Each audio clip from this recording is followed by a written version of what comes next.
자, 오늘 제3번 레위 지파가 하나님의 한편된 배경을 보겠습니다. 주인과 한편된 레위 지파의 제사장들인데, 자, 읽읍시다. 하나님께서 레위 지파를 선택한 이유가 있을까요? 하나님은 하나님 편에 있는 사람만 쓰십니다. 하나님은 사람을 쓰실 때 제도 속에서 불러셔서 이제 직임을 줬어도 구체적으로 하나님이 기뻐 쓰실 때는 하나님 편에 있는 사람을 쓰시는 거예요. 그냥 일반적으로 습관적으로 하는 일은 누구나 다 해. 그러나 중요한 부분에서는 하나님이 하나님 편에 있는 사람을 특별히 쓰시는 겁니다. 여기서 하나님이 쓰신다는 것은 특별한 경우를 뜻하는 것입니다. 일상적인 것이 아니에요. 가로치기 1번. 애굽에서 출발해 드디어 시내산에 도착했습니다. 성경을 읽읍시다. 이스라엘 자손이 애굽 땅을 떠난 지 3개월이 되던 날 그들이 시내 광야에 이르니라. 아멘. 3개월이 지나서 드디어 시내 광야에 이제 도착했습니다. 그것은 바로 하나님께서 모세를 부르시던 바로 그쪽 지역입니다. 그 위에는 시내산이 펼쳐지고 있는 곳입니다. 2번. 하나님께서 약속하신 첫 제사가 이곳에서 드려질 것이라고 하셨습니다. 주님이 모세를 부르실 때 하신 말씀이에요. 이건 출애굽기 3장은 하나님께서 모세를 만나시는 장면에서 하시는 말씀이에요. 읽읍시다. 12절. 하나님이 이르시되 내가 반드시 너와 함께 있으리라. 내가 그 백성을 애굽에서 인도하여 낸 후에 너희가 이 산에서 하나님을 섬기리니 이것이 내가 너를 보낸 증거니라. 아멘. 이 선이란 바로 시내산을 말하는 거예요. 그러니까 요즘 기독교 나도 몇 번 지나갔던 그 시내산은 아니에요. 그건 아니고 진짜는 바로 여기에 나오는 바로 모세 미디안 지역에 있는 시내산이 워낙 크니까요. 여러분 지리산도 3개의 도가 겸해 있잖아. 그렇죠? 그러니까 여러분 알프스는 3개의 나라가 다 겸하고 있잖아. 그러니까 이 시내산도 어마어마하게 크니까 또 봉우리도 아주 많고, 그러니까 바로 이 모세를 만났던 바로 그곳에서 제사를 드리게 하겠다고 하신 것이에요. 이 산에서 나를 섬기라. 그래서 설명을 내가 썼습니다. 시작. 하나님 편에서는 이스라엘 백성과 신앙적으로 만남의 첫 제사가 되는 것입니다. 하나님께서는 이 제사를 위해 모세를 시내산에 부르시고 율법과 제사법과 성막 설계도를 주십니다. 이때 십계명을 직접 돌에 새겨 선물하신 것입니다. 그래서 드디어 이제 하나님 편에서 처음 제사를 받으시겠다는 그 계획을 갖고 계신 거예요. 그래서 그 제사를 받으시기 위해서 하나님이 십계명을 만들어 주시고 모세를 불러서 40일 동안 계명을 주시고 그 다음에 성막 설계도를 주셔서 내려보내시게 되는 겁니다. 성경을 읽읍시다. 31절 18절. 여호와께서 시내산 위에서 모세에게 이르시기를 마치신 때에 증거판 둘을 모세에게 주시니 이는 돌판이요 하나님이 친히 쓰신 것이더라. 아멘. 그런데 3번. 그러나 제사는 드려지지 못했습니다. 이스라엘 백성들이 모세가 기다려도 내려오지 않으니 참지 못하고 우상을 만들어 광란에 춤을 추며 하나님을 능멸한 것입니다. 그렇습니다. 모세가 하루 이틀이 걸리는 게 아니잖아요. 며칠 있다 오겠다고 약속한 것도 아닌데 40일이나 지났으니 저희들이 모세가 살아있다고 여겨지지가 않는 거예요. 그리고 음식도 안 갖고 저 불모에 풀 한 폭이 없는 게 시내산이에요.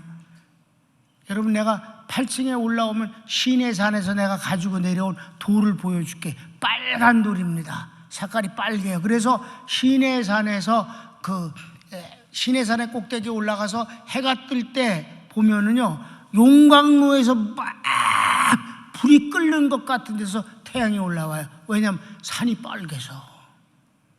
그게 아주 장관입니다. 그 해 뜨는 걸 보면. 용광로에서 해가 올라오는 것 같아요. 그러니까 불 속에서 해가 떠오르는 것 같은 느낌을 받아요. 굉장합니다. 그러니까 그거를 보는 것이 하여튼 내게는 하여튼 그 흥분이었어요. 항상 히브리대에서 공부할 때 그때도 이제 그거 장관을 보게 되죠. 유대광야, 멀리 유대광야에서 해가 뜰 때 그 모습도 장관이지. 근데 내가 돌 사러 갔을 때, 여러분, 돌 사러 갔을 때 호텔에서 거기 대한항공 타고 이스라엘 도착하면 새벽 3시가 좀 안 돼요. 거기서 이제 버스를 타고 예루살렘으로 올라와서 숙소에 들어가면 4시 좀 넘거나 그래요. 그러니까 그때 잠을 자면 일을 못할 것 같으니까 바깥에서 발코니에 나가서 오랜만에 한번 해 뜨는 것 좀 구경하겠다. 그리고 내가 밖에 나가서 이렇게 앉아 있다가 이제 여명이 이렇게 밝아지는데 건물마다 현수막이 내려 있는데 그게 보니까 뭐냐면 예루살렘이 다윗이 나라를 통일하고 수도로 정한 날이, 근데 그 정한 해가 바로 3000년 되던 해인 거예요. 3000년 되던 해. 그래서 깜짝 놀랐어요. 올해가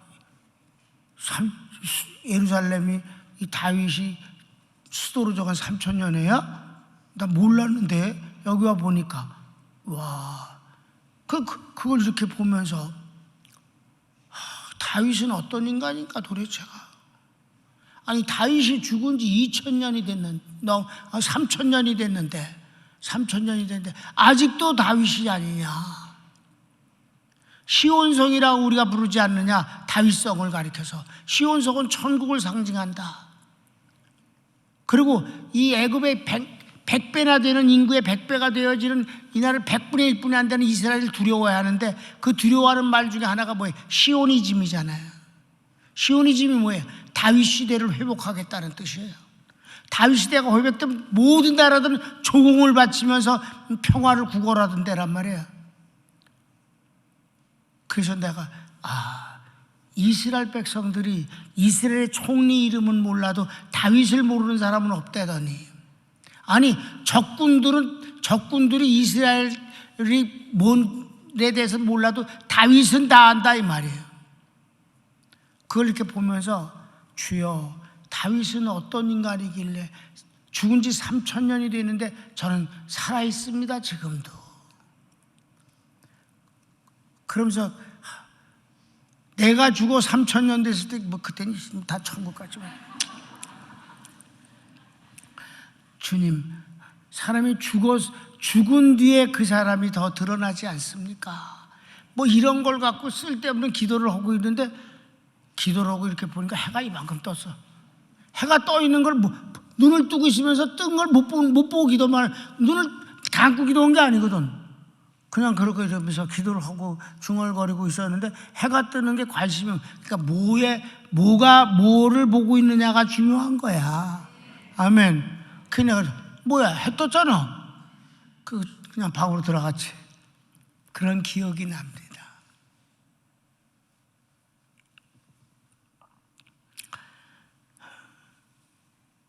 하나님께서 어떤 사람을 쓰시느냐 하는 것이 자기 편이 되어진 것. 사실 다윗은 주님과 한편 된 사이에서 탈락됐어요. 낙제됐어요. 왜? 그는 역시 정치인이라서 정치적 판단에 의해서 자기의 이익을 추구하거나 인기를 추구하거나 하는 것이 여러 번 있었어요. 그래서 떨어졌습니다. 성경을 우선 읽읍시다. 여호와께서 모세에게 이르시되 너는 내려가라. 내가 애굽 땅에서 인도하여 낸 내 백성이 부패하였도다. 그들이 내가 그들에게 명령한 길을 속히 떠나 자기를 위하여 송아지를 부어 만들고 그것을 예배하며 그것에게 제물을 드리며 말하기를 이스라엘아 이는 너희를 애굽 땅에서 인도하여 낸 너희 신이라 하였도다. 여호와께서 또 모세에게 이르시되 내가 이 백성을 보니 목이 뻣뻣한 자, 13절을 백성이로다. 읽읍시다. 13절. 주의 종 아브라함과 이삭과 이스라엘을 기억하소서. 주께서 그들을 위하여 주를 가리켜 맹세하여 이르시기를 내가 너희의 자손을 하늘의 별처럼 많게 하고 내가 허락한 이 온 땅을 너희의 자손에게 주어 영원한 기업이 되게 하리라 하셨나이다.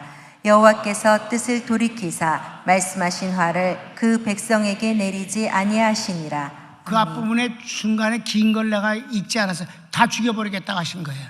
언제나 주님은 그러셔요. 그러면 모세는 항상 하나님 앞에 용서해달라고 하나님이 약속하신 백성 아닙니까?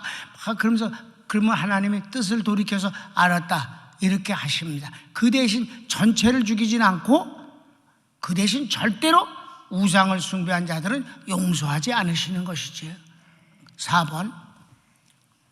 이 모습을 본 모세가 하나님께서 만들어주신 십계명 돌판을 던져 부숴버리고 누구든지 여호와의 편에 있는 자는 나오라 하니 레위 자손이 다 모여 모세에게 나왔습니다. 여기서 레위 지파가 왜 다 나왔을까 하는데 약간의 영향이 있는 것이 있어요. 왜냐하면 이 이전에 하나님께서는 아론과 자식들을 불러서 제사장을 임직하게 하셨습니다. 그러니까 아론은 레위 지파잖아요. 그러니까 그 모세와 아론이 다 레위 지파란 말이에요. 그러니까 그런 인연 같은 것이 있잖아요. 동료의식 같은 것이 있잖아요. 12지파 중에서 같은 지파가 모세와 아론이 레위 지파이니까 레위 지파 사람들이 온 것은 어떤 면에서 인지상정 아니겠는가? 이해되셨습니까?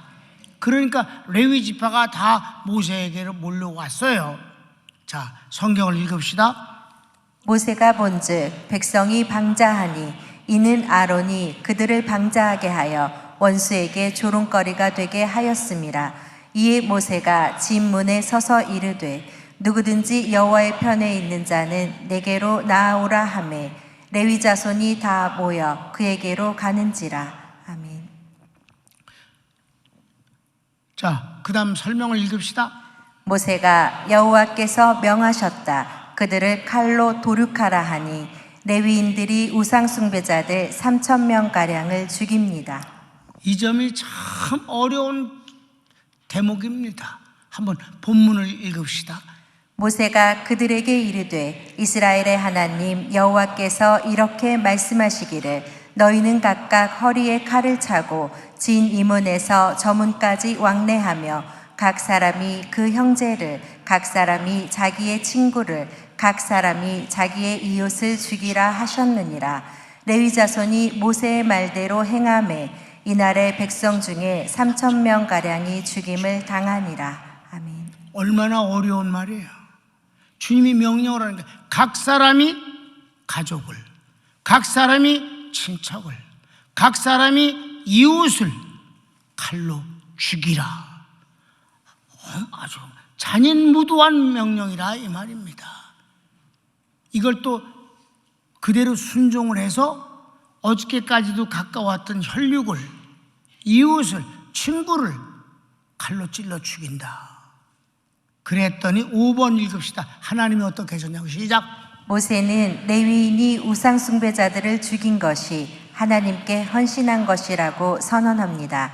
그리고 하나님께서 그들을 축복하신다 하십니다. 아멘. 하나님을 이해하는 것은 사람과의 관계하고는 다른 거예요. 인본주의하고는 다른 거예요. 신본주의가 중요한 것입니다. 대한민국 교회가 왜 완전히 인본주의가 돼갖고 하나님이 안 보이는 줄 아십니까? 성경은요, 근본 진리와 교훈 진리가 있어요. 양으로 따지면 근본 진리가 좀 더 많습니다. 근본 진리는 선포라고 해서 선언입니다. 나사로야 나오라, 바다야 잔잔하라, 그건 선포입니다. 그 외에 주님이 산상보훈 같은 건 전부 교훈 진리입니다. 선포를 쉽게 설명하기 위해서 교훈 진리를 하기도 합니다. 그 교훈 진리라는 건 굉장히 인간적인 면에서 이해를 돕기 위한 방법이에요. 그런데 이 인본주의 목사들은 무슨 짓을 하냐면 근본 진리조차도 교훈 진리화 합니다. 색칠을 하고 화장을 하고 소금을 치고 고춧가루를 쳐서 전혀 다른 거로 합니다. 바다에 잔잔하라. 그건 바다를 잔잔하신 게 아니고 우리가 인생 살아가는데 풍파를 하나님이 잔잔케 해주시는 것 같이 은혜를 주시는 것이다. 그렇게 바꾼다 이 말이야. 근사하잖아. 근본 진리조차도 교훈 진리로 교묘하게 색칠을 한다 이 말이에요. 이거를 신학교에서는 교리로 만들어 버려 갖고 이런 이적들은 사도시대의 단회적 사건이다. 사도시대에서나 있었던 기적이고 교회시대 이후는 그런 건 안 한다. 이렇게 만들어놔서 병 고치면 이단이라고까지 시비를 건다 이 말이에요. 그러니까 몽땅 다 인본주의로 바꾸는 거예요. 성경을. 그럴싸합니다. 근사한 말, 아름다운 말, 이상적인 말, 꿈꾸는 것 같은 말로 사람들을 홀리고 도취시킵니다. 이제 아셨습니까? 근본 진리는 근본 진리입니다. 그건 건드려선 안 되는 겁니다. 우리가 휘고대는 건 근본 진리입니다. 그런 휘고는 없다라고 말하면서 적당히 얼버무려서 너무 멋진 말로 사람들을 홀린다 이 말이에요. 하나님은 하나님의 말씀을 그대로 준행하는 자들을 기뻐하시고 축복하신다는 거예요. 자, 성경을 읽읍시다. 29절. 모세가 이르되 각 사람이 자기의 아들과 자기의 형제를 쳤으니 오늘 여호와께 헌신하게 되었느니라. 그가 오늘 너희에게 복을 내리시리라. 아멘. 너희가 하나님 편에 섰으니까 그냥 살인을 한 게 아니야. 하나님을 능멸한 자를 죽인 것이지. 그게 다른 거예요. 돈 안 줘서 죽인 게 아니야. 인간적인 면에서 나쁜 짓을 해서 죽인 게 아니야. 도둑질했다고 해서 죽인 게 아니야. 하나님을 능멸한 것에 대해서 그가 살인을 한 거예요. 그가 헌신했다고 해서 하나님께 헌신해놓으라. 그러니 복을 받으라. 여러분, 내가 사람들한테 박수 받는 일 전혀 거절합니다. 내가 머리에 총 맞아서 사람한테 박수 받고 주님이 하시는 말씀, 네가 박수 받았으면 내가 너에게 줄 상은 그 부분엔 없느니라. 내가 총 맞았냐고 사람한테 박수 받고 하나님께 축복을 거기서 삭감되게. 그래도 여러분한테 사랑받는 건 아무 상관없는 거야. 알았어요? 사랑해. 괜찮아. 그건 괜찮은 거예요. 그거는 사랑할 사람을 사랑하는 건 괜찮은 거예요. 근데 인기 위주 말이에요. 인기. 그래서 파퓰리즘, 밖에 나가서 인기 얻으려고 별짓 하는 것들. 여러분, 종은 연예인이 아니야. 정치인도 아니야. 사업가도 아니야. 그냥 주의 종이고 목회자일 뿐입니다. 그 테두리 안에서 생명 다해서 사랑하면 되는 거예요. 사랑할 사람을 사랑하면 되는 거다. 아멘. 그래서 6번. 모세는 다시 산에 올라 하나님으로부터 이스라엘 백성의 죄를 용서받고 두 번째 십계명 돌판을 받아 내려옵니다. 자, 이제 이 부분에 대해서 참 어려운 부분이거든 이게. 그래서 이거를 간단하지만 하루치의 설교를 만든 거예요. 자, 마지막 결론을 한번 봅시다. 이 우상 섬김의 현장에서 레위인들은 생명을 걸고 환경과 감정에 흔들림 없이 하나님 편에서 가증한 범죄자들을 도륙합니다. 하나님 편에선 이 레위인들을 성막에서 하나님께 제사하는 모든 일에 제사장과 섬기는 사람들로 쓰신 계기가 된 것입니다. 그러나 제사장 직분이 우상 숭배자들을 죽인 것에 대한 보상 차원만은 아닙니다. 시간적으로 먼저 하나님께서는 아론과 네 아들을 제사장으로 부르시고 위임제를 준비하게 하셨습니다. 하나님의 은혜입니다. 레위인들이 하나님의 은혜 앞에 충성된 마음으로 하나님 편에 섰고 하나님은 이에 대한 축복으로 제사장과 성막을 섬기는 직임을 확정 지으신 것입니다. 그래요. 여러분, 우리가 신본주의, 하나님 우선 제일 중심주의로 산다는 것은 하나님 편에 서는 것입니다. 손을 모읍시다.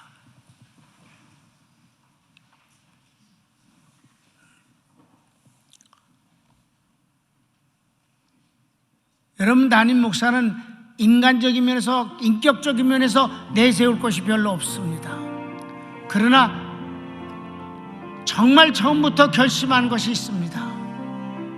옛날 신학교도 가기 전에 성경을 열심히 읽을 때 이 부분에서 정말 가슴이 저리저리 오면서 이럴 때 나는 어떻게 할 수 있을까라고 많이 생각했습니다. 나도 레위인처럼 할 수 있을까? 그리고 비느하스가 그 미디안 모압 여인과 간음하는 족장을 창으로 꿰죽이는 부분에서 하나님이 그를 얼마나 기뻐하시는 것을 보면서 마음에 결심했습니다. 하나님 편에서 살겠습니다. 비느하스가 되겠습니다. 그 세월이 이제 54년이 지났습니다. 하나님이 오늘에 와서 종이 바필리즘에 인기를 얻으려고 하지 아니하고 그냥 하나님 앞에서 살았더니 하나님께서 여러분에게 말할 수 없는 사랑을 받는 목사가 되었습니다. 여러분에게도 고맙고 하나님 앞에 감사합니다. 다 같이 주여 한번 부르고 기도합시다. 주여,